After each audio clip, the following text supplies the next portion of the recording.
અમારી સમ્રાટ સમાચાર ચેનલ સબસ્ક્રાઇબ કરો, લાઇક કરો, કોમેન્ટ કરો અને જોતા રહો પળે પળના દરેક પ્રકારના સમાચારો।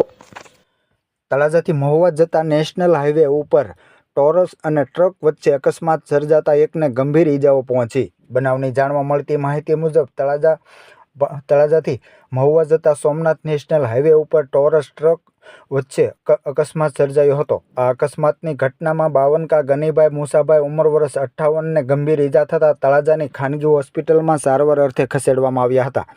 જોકે તેઓને વધુ સારવારની જરૂર જણાતા ભાવનગર રેફર કરવામાં આવ્યા હતા।